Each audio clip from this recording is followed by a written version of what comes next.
let's get this started. So welcome along everybody today to my webinar, SMSFs and crypto assets. So this is a really interesting subject matter, and certainly for someone like myself, just turned 50, so growing up in this era of new technology and new challenges, starting off in a school when there weren't computers in school, then having computers in primary school, and it being sort of a fairly unique proposition to have a computer back then working in I remember when I first started working in the tax office, and they installed the first workstations then, and of course there was a mad rush for people to play solitaire during their morning tea breaks. But moving from the world of operating under microfiche to the world of everybody having computers, and so this whole movement towards the digitalization of the workforce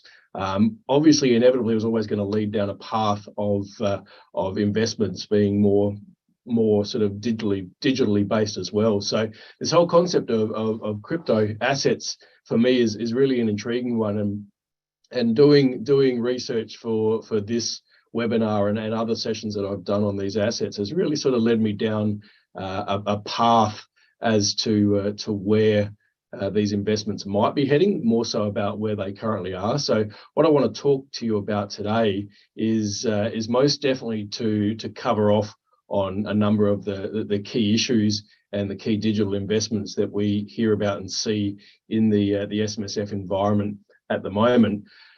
Most definitely look at the technical and regulatory issues associated with those investments and the documentation side of things, but also, I guess, have a bit of a forecast or a look into the future of what these digital investments might mean from an SMSF investment point of view. So there's a fair bit that I want to sort of speculate and contemplate throughout the presentation. But I think one thing that's of huge interest to me certainly is every quarter I do like to look at the ATO statistics, the SMSF statistics, and see where the market is going. And it wouldn't be a surprise to most of you that they keep up with the industry to know that there has been significant growth in this cryptocurrency space.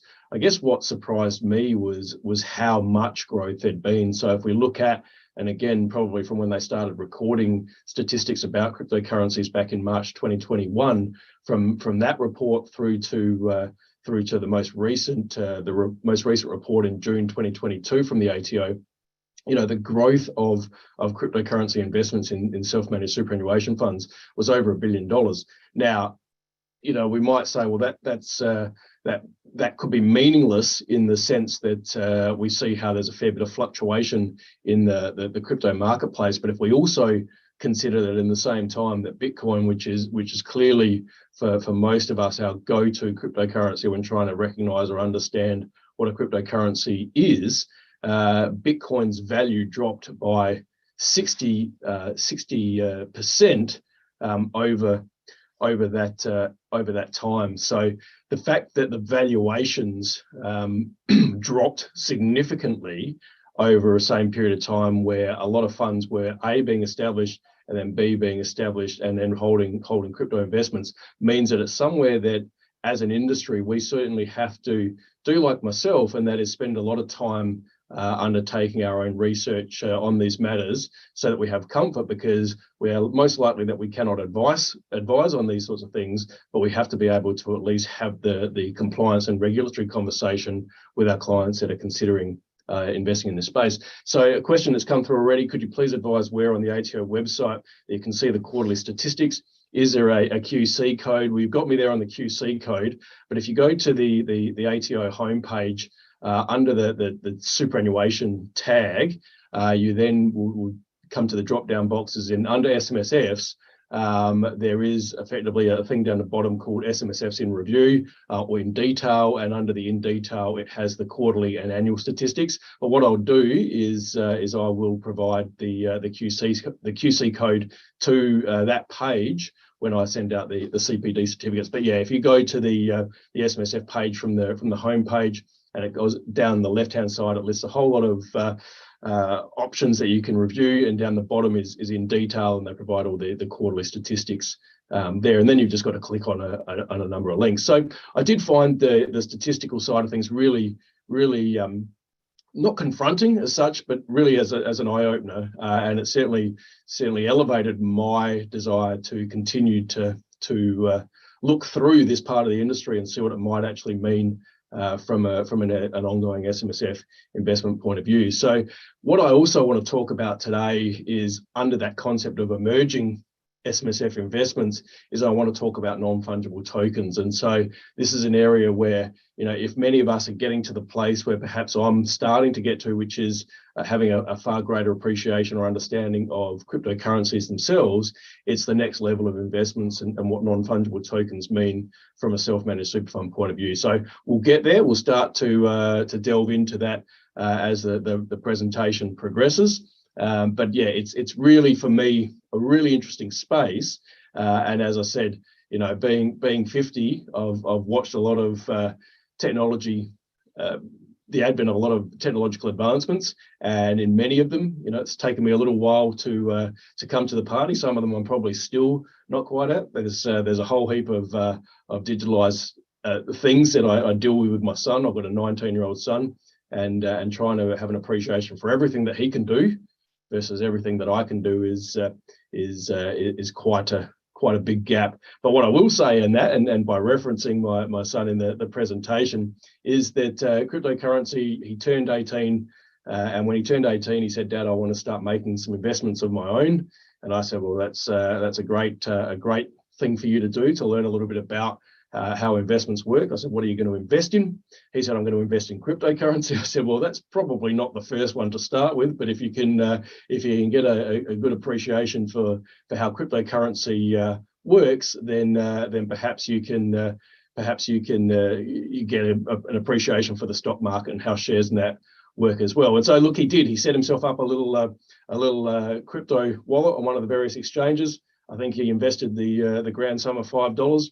And overnight he lost 30 cents, and that was enough for him to pull back on his investments in crypto. And I said, "Well, as one of the last of the big spenders, mate, you should be wise, or you should be right with your conservative approach to investing." And I think now he's certainly taken a bit of a back seat in that regard. But I love the enthusiasm to dip the toe rather than to go all in this space. So one of the things that we'll talk about as part of this workshop, or this webinar, and things that I want you to get out of it is obviously the record keeping requirements, because underlying everything is obviously our audit requirements and what we need to provide for, and probably the most noise in the SMSF space, rightly so, comes from the SMSF auditors, because they have to have comfort that what the SMSF is doing from an investment point of view is satisfying all of the requirements of the SIS Act. And I think that's where we've historically come across issues in this place, or in this space,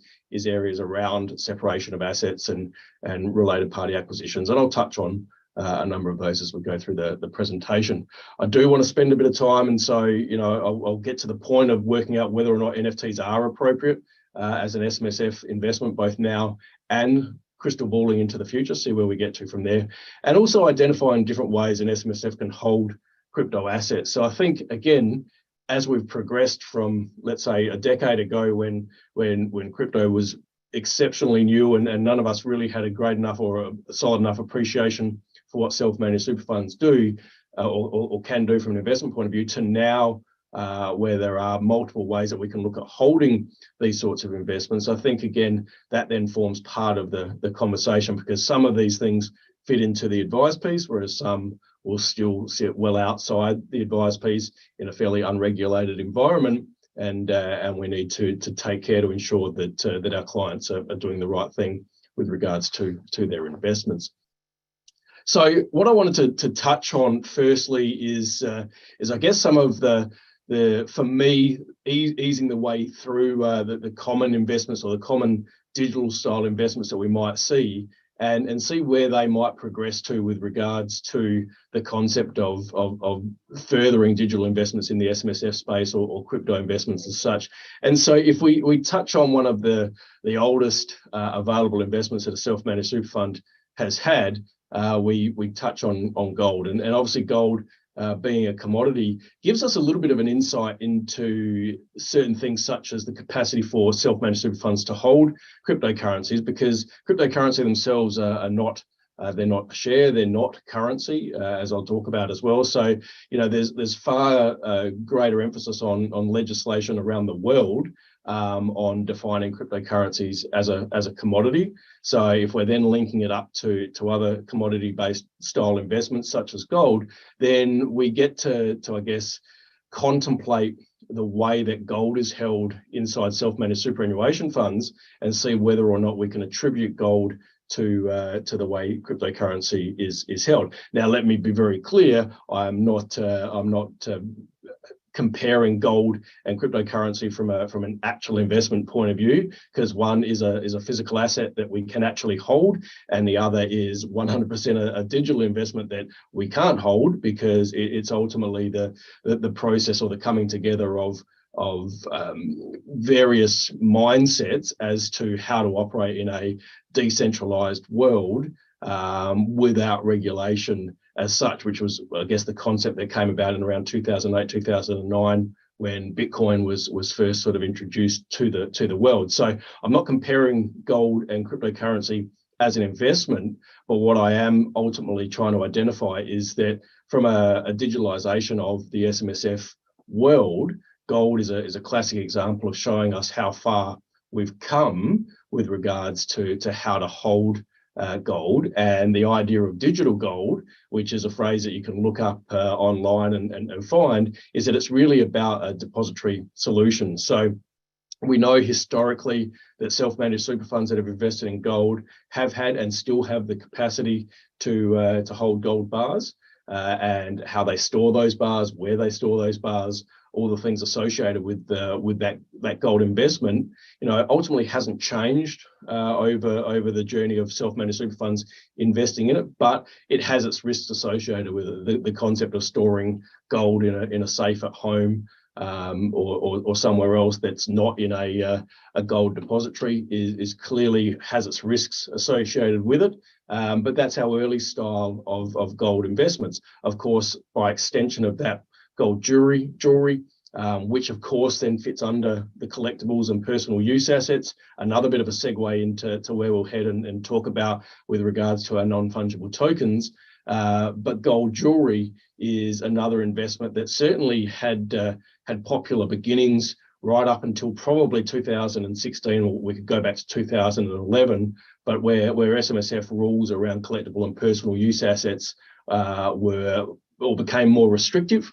And so those that are investing in jewelry and other collectible and personal use assets from an SMSF point of view had to really revise issues around insurance, issues around storage, and obviously the personal use kind of concept. So that's where we started out with our gold investments. And where we've moved to is this concept of gold certificates. So instead of actually holding and owning the physical gold yourself, you actually make the investment likely through the various mints, and then you get issued with a certificate that identifies how much gold you are owning, and where that gold is actually stored. So it's really just a simplification of the holding process and an appreciation that gold is not being held on site by the SMSF, but rather is maintained within the vaults at the various mints. And so those gold certificates is really a simplification process, and even a mobilization, so we can actually track and view our gold investments via mobile phone. So we see that a lot more of these investors provide us with the capacity to buy and sell those gold holdings via various mobile apps. And of course, with that leads to the advent of gold ETFs, and there are obviously a number of gold ETFs sitting in the marketplace. And again, that's a place that we can look to for cryptocurrency ETFs and the evolution of those. And I will touch on or make some comments about crypto-based ETFs as well, from a point of view of self-managed super funds holding cryptocurrencies. So the evolution now, the next part of gold is really this whole concept of a cryptocurrency that is backed by gold. Now, as a concept, this is already certainly something that exists in the sense that we're seeing more cryptocurrencies, and the one that springs straight to mind here is one called stablecoin, and stablecoin is actually backed by the US dollar. So it's actually a little bit more, or let me say, a little less volatile from its valuation point of view, because it is backed up by that US dollar. And so the idea of having cryptocurrency that is backed by gold investments, whilst it's not something that I've necessarily seen a lot of from an investment point of view, it's something that I've certainly read a lot about and had various discussions with other parties about. So it's this whole idea that we're using the technology behind cryptocurrency, so the blockchain style technology, to record our investments, and the valuation issues, which has clearly always been one of the issues associated with cryptocurrencies, is a little bit more stable if it's backed by an asset, a physical asset such as gold. So really, I guess gold is a classical segue for us to move into cryptocurrencies, because whilst it's physical in its nature, whilst it's historical in its nature, and it's been around well and truly longer than all of us, its evolution from an investment holdings point of view certainly tips us towards where we see the future of many parts of the SMSF investment structure and asset holdings within funds. So we're always going to have our traditional cash, listed securities, property style investments, but as we move generationally into the next generation of investors and the next generation, then the market is obviously going to adapt to that. And the key for a lot of us is how the regulators adapt as well. So we need to be mindful of how these things are going to be regulated in the future sense. And that, I guess, brings us to the first piece of crypto investments as such, and ETFs, and that is that ASIC sort of undertook this process in 2021 of talking about crypto-based ETPs as such and other investment products. And so when we're looking at a licensing regime, we know that from a licensing point of view, because cryptocurrencies themselves are unregulated, that advisors cannot provide advice to suggest that their clients can invest in cryptocurrencies. However, now what we've seen through this sort of staging process that the ASIC undertook in 2021 was the release back in October 2021 of their info sheet 230, which was to do with exchange traded products. And what we then saw was in November 2021, the release of the first cryptocurrency-based ETFs. Now, whilst these are still relatively new, and I wouldn't say that they are necessarily setting the world on fire in any way, shape, or form, because some of them are directly linked to the values of Bitcoin or Ethereum as such, there are other crypto style products out there which are potentially linked more to the technology and other things associated with the investments. But what it means is that we have this investment vehicle that is more akin to our stock standard listed securities from an SMSF point of view, which then changes the narrative a little bit around things such as acquiring assets from a related party. But of course, the fact that it's dealt with in the let's call it the advice range of investments, and the fact that it's dealt with under the ASIC umbrella means that it's also an asset that is bought and sold on market, which means there's a timing restriction associated with it. So one of the theoretical beauties of cryptocurrencies is that we operate in a 24-hour market versus the stock exchange, which obviously has its opening and closing times from an order point of view. So, there are flexibilities built into being able to invest in cryptocurrency directly versus cryptocurrency via an ETF.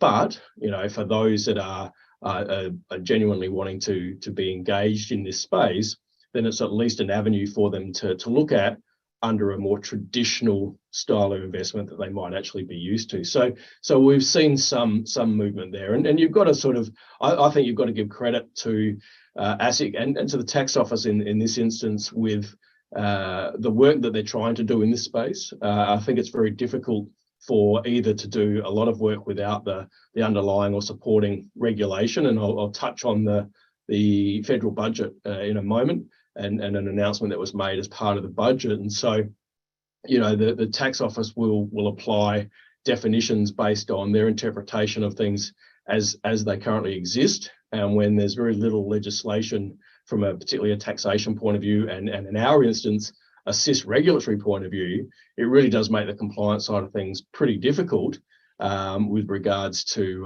how an SMSF can invest in these investments. But the ATO certainly first had a crack at explaining and contemplating the issues associated with cryptocurrencies back in 2014, where they looked at defining Bitcoin.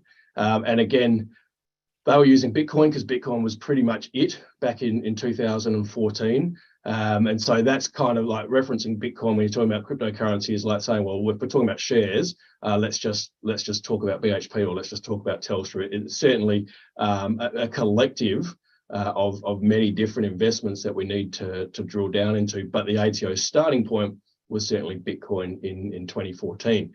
And as of July this year, you know, I haven't necessarily updated the stat because you presumably can keep updating this on a regular basis, but there's over 10,000 cryptocurrencies. So the reality is, if you've got the technical nous and the technological nous, then you can create your own cryptocurrencies. Whether those cryptocurrencies have any value associated with them is clearly subject to whether or not anyone wants to buy them. And of course, one of the classic examples of that was the one, and I always question whether I pronounce these things correctly, but it's Dogecoin. And basically I think it was built up on the basis of a joke, and from there it became a fairly sort of significant investment, albeit that from a valuation point of view never quite sort of reached the lofty heights of where Bitcoin was in its prime period. But that ATO documentation, what it really identified back in 2014 was based on sort of universal reviews, was that Bitcoin itself were not, because their value weren't derived from gold or other government fiat, but rather from what the value that people assigned to it. So the decision was made that Bitcoin was not a foreign currency. So the ATO's interpretation back from that 2014-25 tax determination was that Bitcoin was not a foreign currency. That was then subsequently backed up in probably the most recognisable case that I could locate here in Australia, is this Cereboo Proprietary Limited, where somebody challenged the Federal Commissioner, and the Administrative Appeals Tribunal held up that the ATO's position was really the only authority they had at this point in time to either confirm or deny that it was foreign currency, and so they confirmed and maintained the tax officer's position at that point in time. And of course, what's happened since then is that in 2021, El Salvador has recognised Bitcoin or cryptocurrency as a foreign currency. So, you know, going back to this 2014-25 tax determination, where we talked about the valuation not being derived from gold or government fiat, we've now had one country, and then there's another, I think it's the Central Republic of Africa or somewhere else like that has also declared that it's a foreign currency. So that then throws in this concept of, okay, well, if some people are recognising it currency, where does that sit with the ATO's position? And what we heard in the 2022-23 federal budget was that the government will legislate to identify that cryptocurrencies are not foreign currencies. And that legislation will, in effect, be effective from pre-September 2021, which is when El Salvador recognised it. So the ATO's position as such, the status quo will remain that cryptocurrencies are not a foreign investment.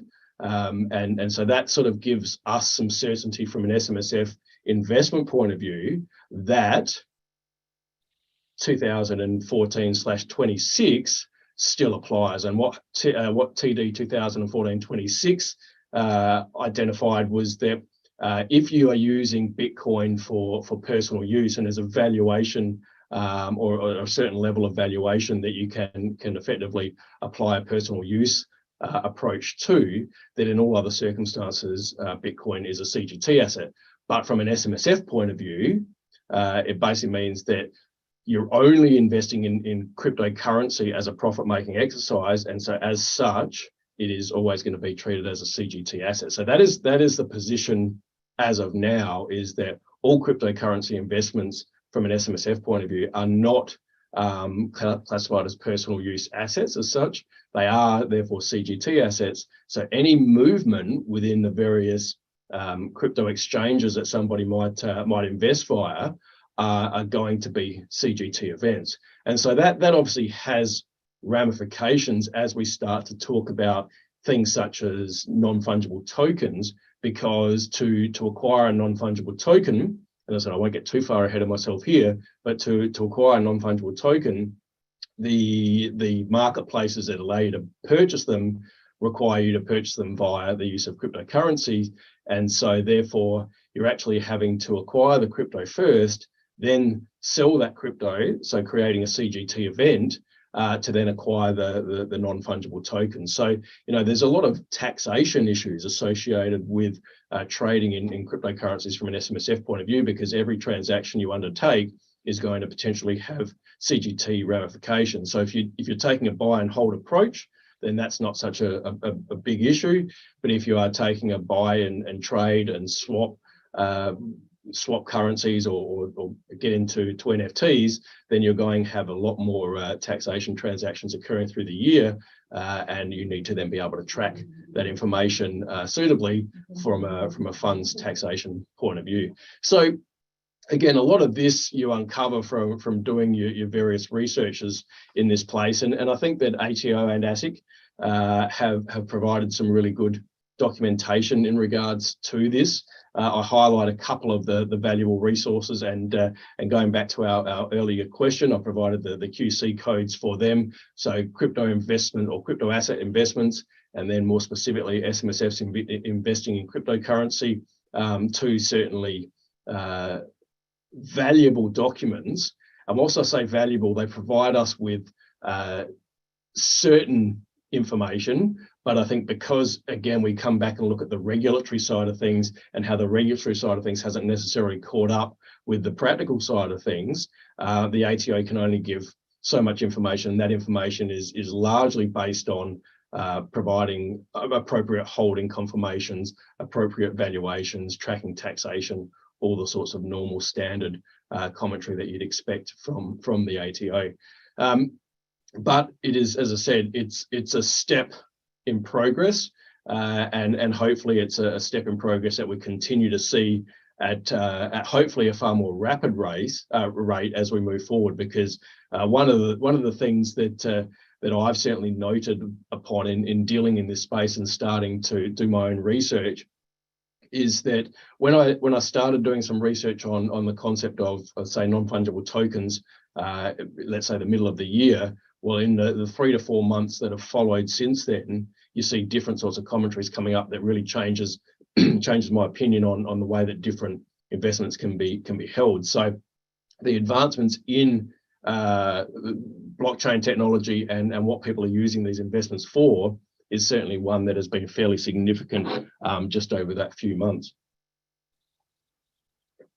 So the idea that excuse me, that cryptocurrency is a CGT asset means that obviously it's subject to capital gains, but also importantly, it means it's subject to capital losses.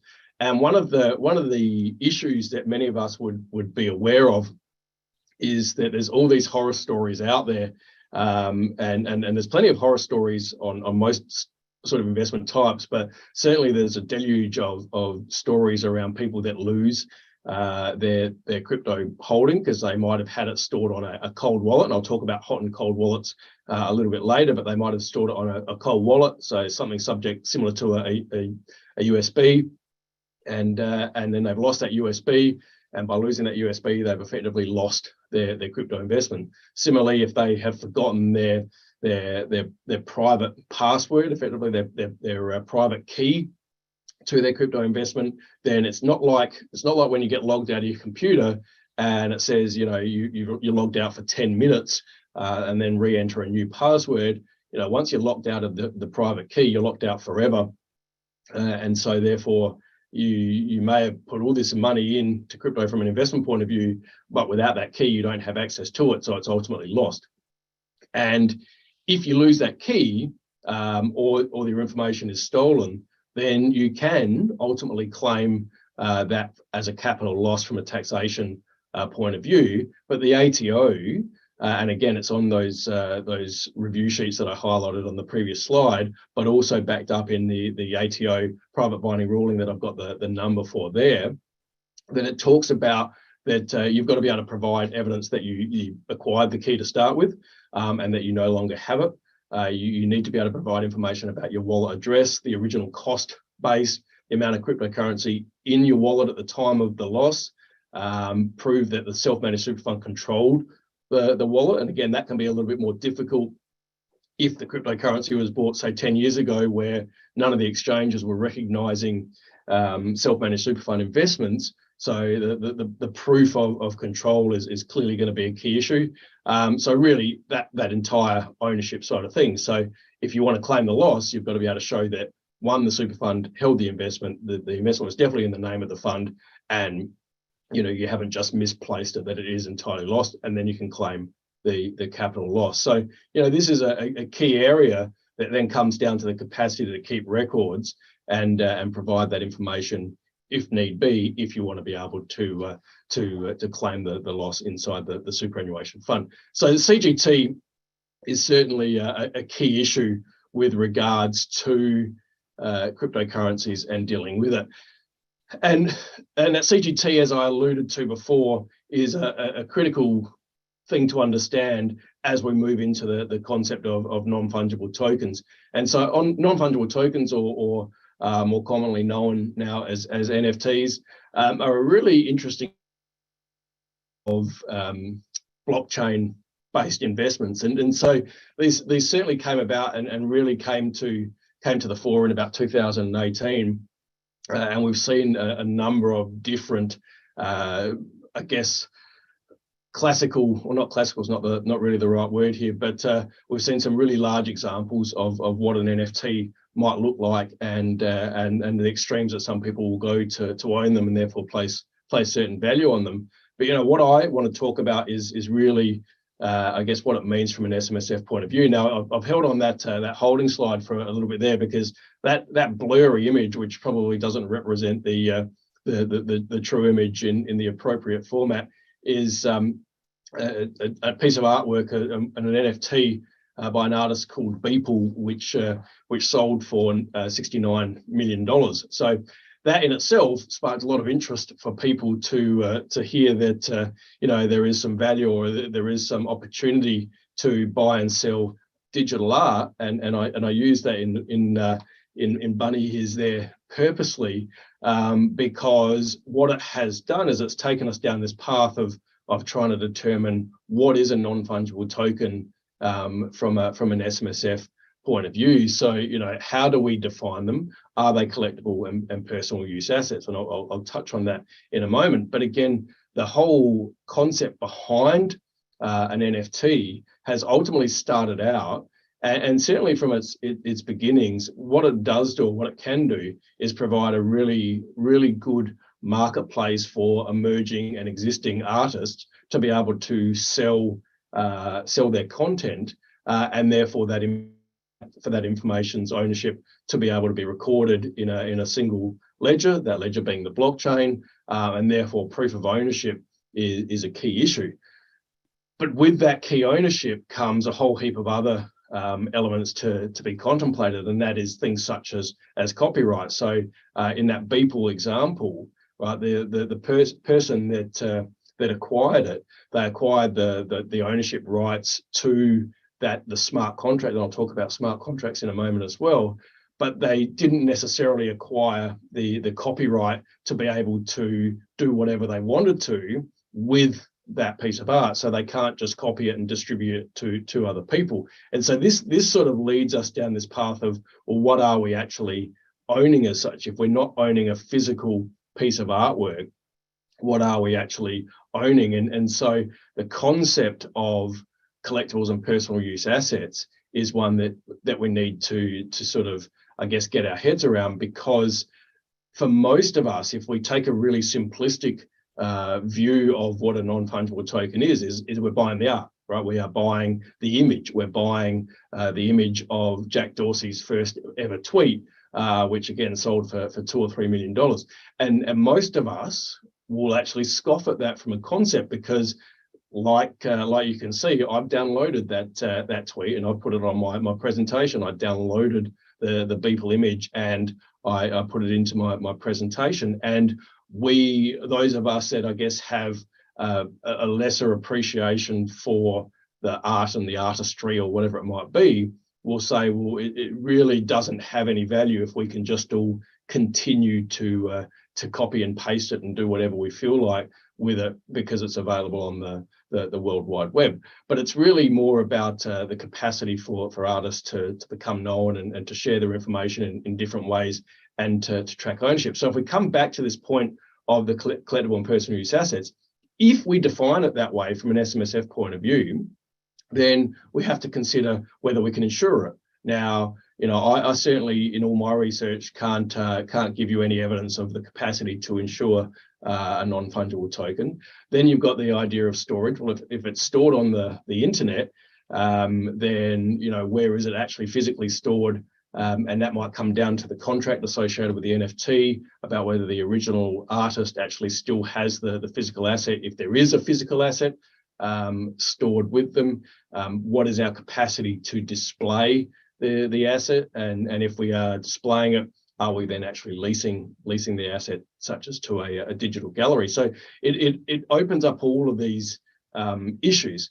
Now, overriding all of that, and a subject matter that I will, I guess, talk through collectively in the next sort of few slides as well, is that are these things driven by a passion economy? And I mean, you know, let's be frank, the short answer to that is yes, because they are not necessarily for the acquirer. They are not necessarily revenue driven, or to this point in time, there's no real way to acquire any ongoing revenue for it. So really, any acquisition from an NFT point of view is purely done on a capital gains basis, on an investment growth basis, and again, not too dissimilar to the fact that Bitcoin has dropped 60% in the last 15 months or so. NFTs have probably dropped even further, and so, you know, the value spiked in certainly the whole fear of missing out stage of everybody was jumping on board and buying these various NFTs. And so from an SMSF point of view, how does acquiring an NFT satisfy the sole purpose test? And I would argue that in the current environment, and again, just purely my opinion here, but in the current environment, it's very difficult to suggest that an NFT could satisfy the sole purpose test, because, you know, from an investment and ongoing valuation point of view, there's just no way of putting any sort of future valuation on what you've actually acquired. But that then comes back to this whole idea of what are they and where do they sit in the idea of a collectible and personal use assets. And you'll see there that I've put a reference to the Bored Ape Yacht Club on the presentation there. And again, Bored Ape Yacht Club is one of the most commonly acquired or commonly held non-fungible tokens, and they are effectively the acquisition of images of apes, and these apes all have their own unique characteristics. It might be different color hair, different clothing, wearing different hats, all sorts of crazy ideas that people sort of want to contemplate. And there's certain characteristics that are rarer that makes or puts more value on that particular ape for the ape acquiring community out there.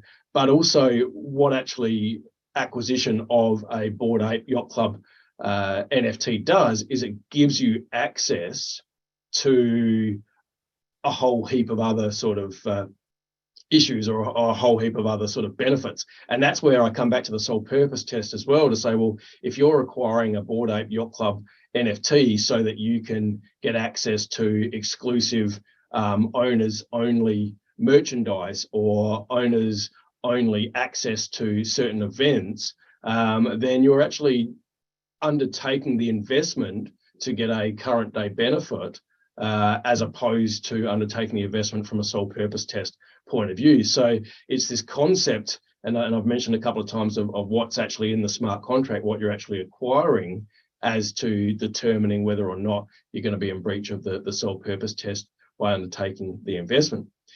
But I look at the tax officer's position on this, and I come back to that question or that concept about collectible and personal use assets. And if we jump back to 2014, there was minimal scope for Bitcoin to be a personal use asset subject to what you're actually using it for. That doesn't apply in the SMSF space. What we've got is this private binding ruling that suggests, from an income tax point of view, that a non-fungible token does not meet either the definition of a collectible or the definition of a personal use asset for those definitions that are set within the Income Tax Act. So if we're using that as a guide, then from a SIS point of view, where the definition is largely the same, so the definition of a collectible and personal use asset is largely the same as it was transitioned across to the SIS Act back in 2011, largely the same as what it was in the Tax Act. And so if we sort of extrapolate out from that private binding ruling, then there's an argument to suggest that these investments are not collectible and personal use assets. So then it makes it quite a thought-provoking investment, forgetting all the sole purpose test and valuation issues associated with it, but the complexities that this creates from a fund audit point of view is that, okay, well, if we own this NFT and if this NFT is not considered the actual artwork that we can view and display, but rather the rights to the ownership that are embedded within the blockchain. So if we're acquiring those rights to ownership and the value associated with that and whatever else is in the contract, rather than the actual capacity to display it on a digital screen or something like that, then where do we sit with regards to the idea of leasing these assets to a related party? Because collectible and personal use assets, we can't lease to a related party at all. But if this asset is not a collectible asset, then in theory, could we lease out the capacity to display it to a related party under the stock standard in-house asset rules? Now, again, I'm quite skeptical about that, but until we actually have regulations that takes the position, the rather weakened position of the ATO, because they don't really have too much authority to work on under the existing legislation.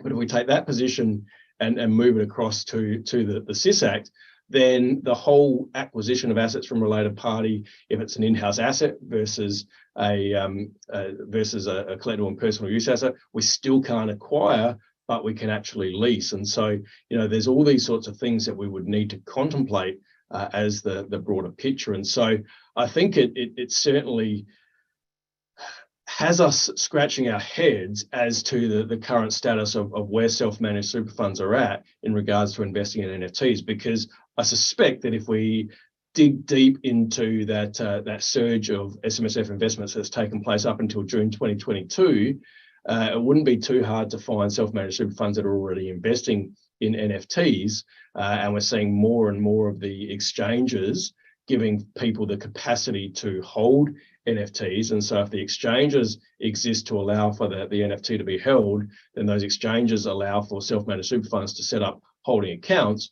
then we're going to see more NFTs being actually acquired by self-managed super funds, which then creates all the ongoing audit issues such as valuation, storage, and the other things. But as I said, and I touched on a few times, the concept of the smart contract. So the smart contract is effectively what is written into the, and I'm going to use the word algorithm, and I think that means you get an appreciation for my level of technology sort of sits on these sorts of things. But what is written into the holding or the ownership elements that are stored within the blockchain technology is really what creates a number of issues for self-managed superannuation funds, because if you look at the smart contracts associated with, as I said, the Board 8 Yacht Club, but other things as well, it will give you exclusive access to going and seeing the physical piece of artwork and other things attached with it. So I kind of feel that there is this real anomaly with regards to self-managed super funds and NFTs and the sole purpose test. And again, I bring up this Satoshi Island because this is this utopian idea of having land that is exclusively operating in a cryptocurrency environment where you buy the land, you buy a holding block by the use of cryptocurrency, and all transactions on this island are dealt with in a crypto environment. Now, this exists. This is an island just off of, or part of the islands of Vanuatu, but there are actually land ownership issues there, in that you can't actually own the land. It's effectively a leasehold interest to a business that is then on selling portions of that land. So you're effectively got an acquisition of a leasehold interest in this virtual style island, and that's going to be problematic. But that leads me down the path of, where do NFTs have a role to play inside self-managed superannuation funds? And it all comes back to me to this idea of the blockchain technology having the capacity to actually record and report on the ownership of the actual investment. Now, what we're actually seeing, and by using the terminology smart contracts as well, is probably 2 weeks ago, I think it was, we actually saw a house in California that was actually sold as an NFT. Now, really what it was is that the title deed was stored within the smart contract, and therefore is recorded. So the ownership is recorded on the blockchain. Now, that to me is where we are potentially heading with regards to ownership of more physical assets, given that in most instances, a lot of these NFTs are digital assets, but we are seeing an evolution towards physical assets. And it's really a representation of all of the necessities of the contract, in this instance being the title deed, to prove ownership of an investment. And if that's where we're heading, then NFTs probably do have quite a significant role to play in the SMSF industry once regulation around the world, and this regulation really comes down to property ownership and title ownership. So we're some way away from that being a legitimate investment for an SMSF to have. But if we identify that cryptocurrencies came from where they did in 2008, 2009, and 10, 12 years later, they are not, I wouldn't say mainstream, but they're certainly more significant, then we might only be talking of less than a generation away of property investments and other significant assets being held via the use of NFTs, and more to the point, by the use of the technology. So, all of the concepts around acquiring assets from related parties, leasing assets to related parties, all the issues that we look at now and say it can't be done with regards to crypto investments in a self-managed super fund. Well, what's to suggest that the technology and the surrounding and supportive legislation around investment ownership doesn't progress far enough in the short term to actually be able to allow us to do all these sorts of things? So I think we have to take a relatively simplistic approach to the existing world of NFTs and say that largely they're inappropriate in the SMSF space, because it's really the ownership is of a reference point within the blockchain technology, and there may be or potentially isn't any real underlying value, but there's still a lot of people showing interest in this space. And so if we sort of move on to tidy up the common issues associated with cryptocurrencies as such, well, I've touched on the sole purpose test a bit there with regards to, are you acquiring these investments, particularly NFTs, for the purposes of getting the additional benefits, a Board 8 Yacht Club t-shirt or cap or whatever it might actually be there, or access to have conversations on the virtual club rooms of the yacht club? Are you doing it for any other particular benefit associated with it? Are you doing these investments for a fear of missing out, which your favorite celebrity is investing in these NFTs, so you want to jump on board and get it as well. So there's that whole sole purpose test issue. I've highlighted the concept of separation of assets, and we'll talk about the reporting requirements in a moment. And I've skipped over the related party acquisition rules because I'm going to come back there in a sec.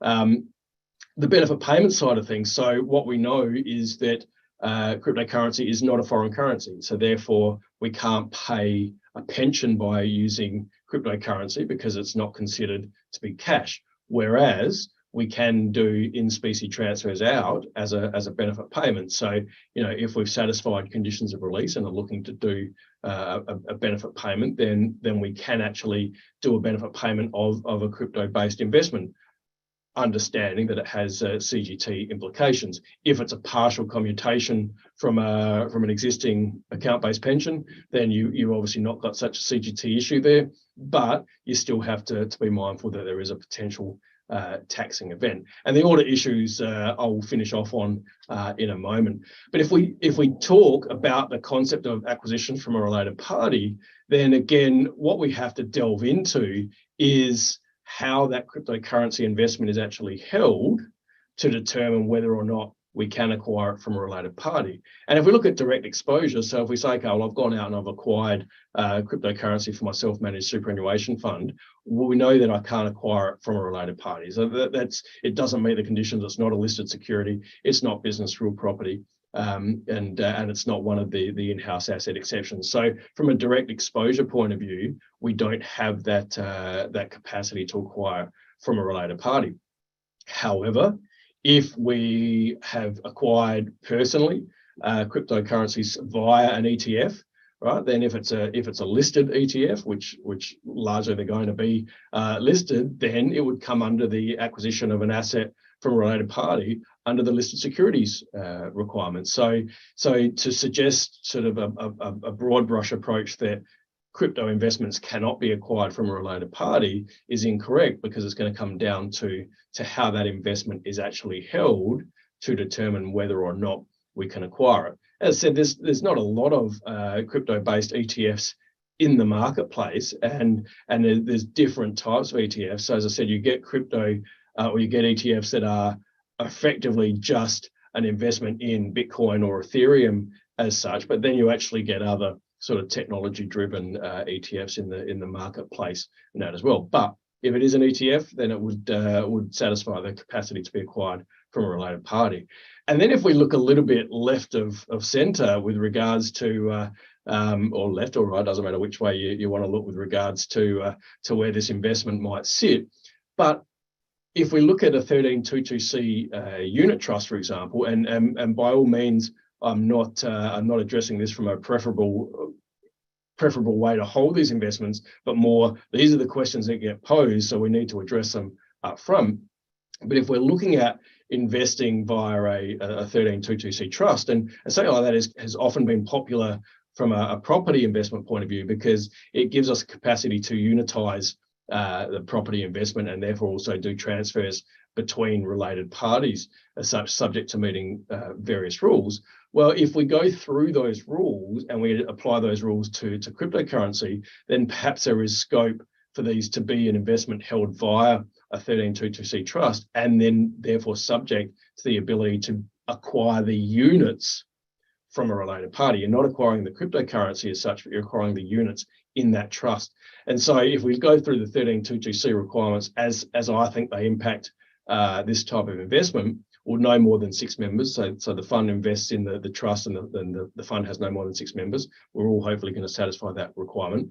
The assets of the trust can't be leased to a related party. Well, again, you would assume, and let's take NFTs out of the equation here, but you would assume that investment is going to be held by the trust, but not leased to related parties. So you'd satisfy that condition there. The trust does not have any outstanding borrowing. So again, your standard rules that apply to a 1322C vehicle there. The trust assets don't include interest in other entities. So because we're identifying this as a commodity, one of the sort of lesser talked about ideas with 1322C vehicles is that they can acquire investments that might otherwise be collectible personal use assets or probably not personal use assets if they're going to be leased or whatever, but collectible investments, gold, they're not investments in other entities. So therefore, the trust could invest in them.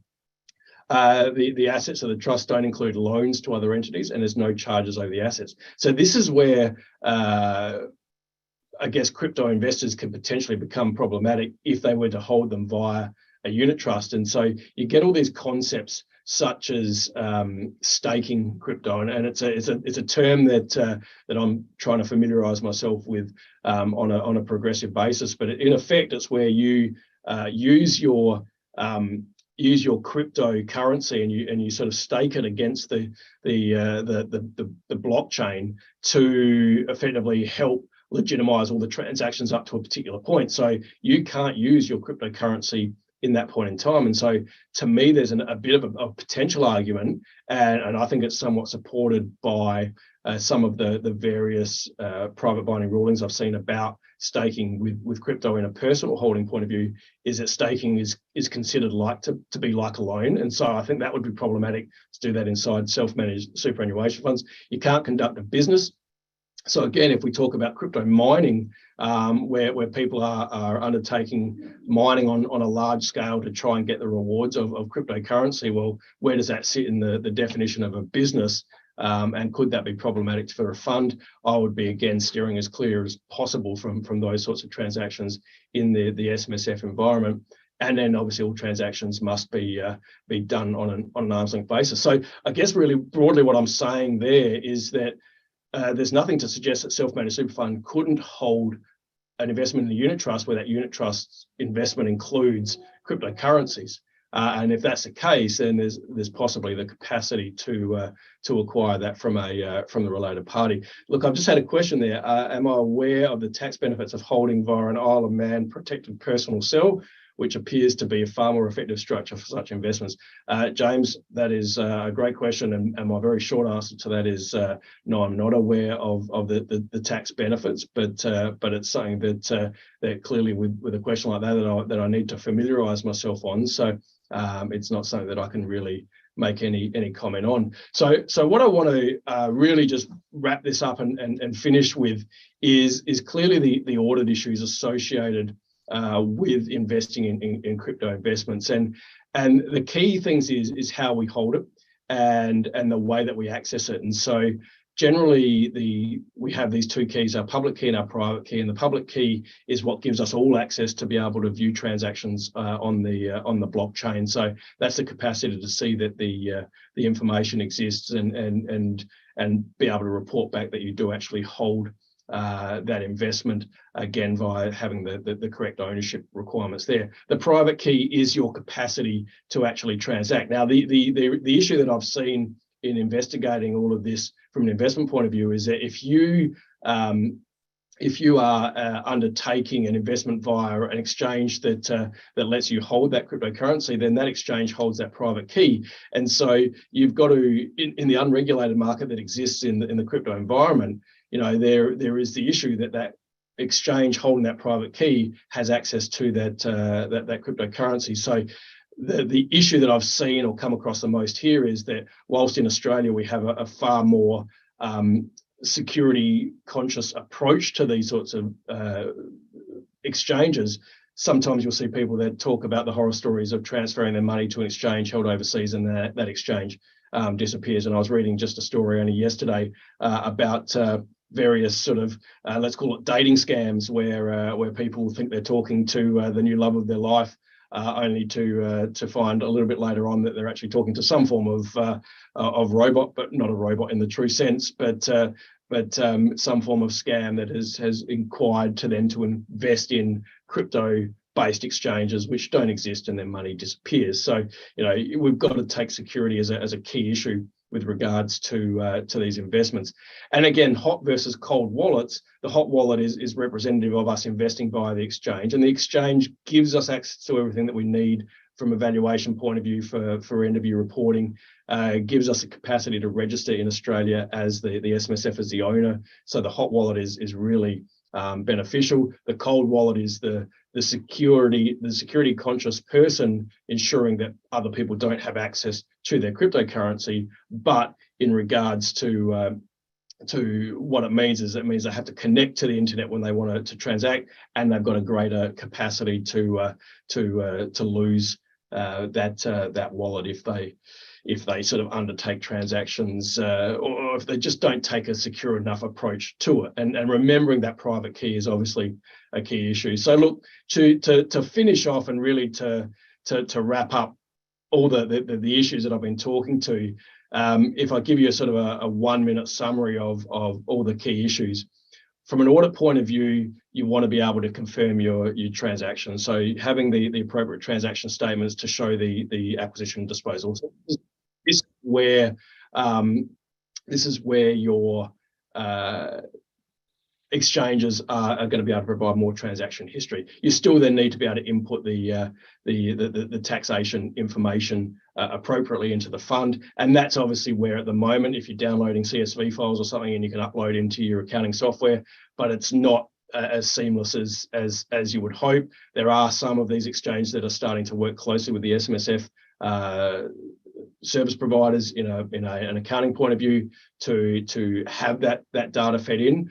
But from an audit point of view, you've still got the issue of, is that exchange information audited annually? The short answer to that is probably not to the level that auditors require. So you still have ongoing issues there. So you want to be able to confirm your existence, your titling of those investments, and certainly the valuations. For cryptocurrencies, the valuations are much easier to obtain. From an NFT, you're really relying on your NFT marketplaces, which is like your OpenSea, and I know there's another one launched recently out of Japan. And again, they're the valuations that people are wanting you to buy their NFTs for. They're not necessarily what someone is willing to pay for it. So, is the valuation true and correct? It can be problematic. Key issues really is the deed and the investment strategy. And the conversation I have around this with people is, most of us in the SMSF space operate under a concept for the deed as to, it's more about what your deed doesn't say than what it does say. And so if your deed doesn't prohibit the capacity for your fund to invest in cryptocurrency, then you don't have any prohibition on investing in it. However, some of these exchanges and other parties are wanting to see something written within the deed that does provide you with the capacity. So it's about doing your research. And similarly, from an investment strategy point of view, if you look at all the investment strategy templates, most of them, when referencing asset classes, probably don't yet reference crypto-based investments. And so if you're benchmarking your investments, how can you benchmark something if it's not provided under the list of investments? And if you are digitally savvy and investing almost significantly all of your fund's assets into crypto investments, then making sure your investment strategy highlights all of those key issues is pretty critical. So all of those things for me are fairly significant in the ongoing conversation around these investments. For me, I find it to be a fascinating place. I think we're really only at the early stages of these being what I suspect will be a fairly significant future investment for self-managed super funds once we have more legislative certainty around it, which then opens up the can of worms of the whole idea behind cryptocurrency in the first place was having an investment that wasn't in a regulated environment. Well, we're now bringing that into an environment that is a heavily regulated environment, and it's how those two things can operate together that is pretty critical. And so for a lot of that, it comes back to the sole purpose test. So look, thank you all very much for joining me today. As I said, I will send through the slides. I'll put the quick code in there for the SMSF statistics as well when we send through the CBD. Just again, a bit of a reminder about my upcoming property workshops. We've got Adelaide next Thursday and then Melbourne the following Thursday, and we've got a 2-for-1 offer there. So for $180, two people can attend, 3.5 hours worth of CPD, and there'll be drinks provided as well. So, jump onto our website if you want to register and come along to the property. So go from the most absolute physical of investments in that to the non-physical in the crypto environment. But thank you very much for joining me. My final webinar for the year will be on Wednesday, the 14th of December. So just keep your eyes open for your invitation to that. Thanks again for joining me, and I'll see you all in December.